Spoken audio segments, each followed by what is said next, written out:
La chronique ciné avec JPL.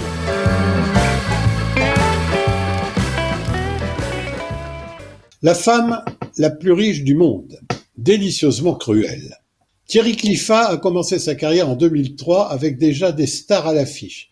Patrick Bruel et Nathalie Baye pour Une vie à t'attendre. Le héros de famille, Deneuve et Lanvin au casting devait suivre en 2006, puis en 2010 encore Deneuve et cette fois Duvauchel dans Les yeux de ma mère, et enfin toujours Deneuve avec Diane Kruger dans Tout nous sépare en 2016. Et depuis 2016, plus rien.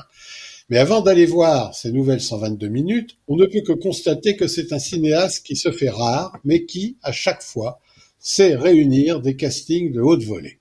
La femme la plus riche du monde, sa beauté, son intelligence, son pouvoir, un écrivain photographe, son ambition, son insolence, sa folie, le coup de foudre qui les emporte. Une héritière méfiante qui se bat pour être aimée. Un majordome aux aguets qui en sait plus qu'il ne le dit. Des secrets de famille, des donations astronomiques.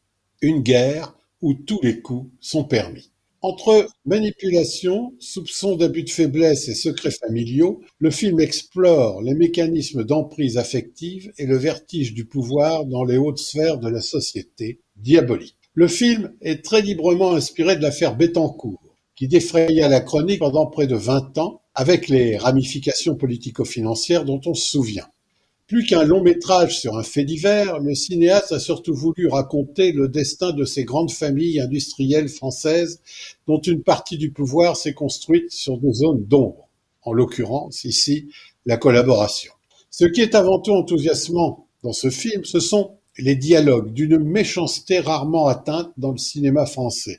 La mise en scène virevoltante et bien sûr la performance XXL d'une distribution du même métal. C'est du nanan. On rit beaucoup, jaune souvent, devant cette famille dysfonctionnelle, hors sol, sous la coupe d'un écornifleur de haute volée.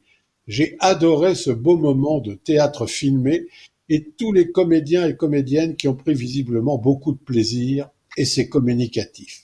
Dans un rôle écrit sur mesure par le cinéaste, Isabelle Huppert, qui porte ici pas moins de 70 costumes différents et jamais 2 fois la même tenue, est tout simplement éblouissante. Mais là, je fais dans l'évidence voir le pléonasme. Mais elle est admirablement entourée par un casting de grand luxe, avec Marina Foïs, Laurent Lafitte, Raphaël Personnaz, André Marcon, etc.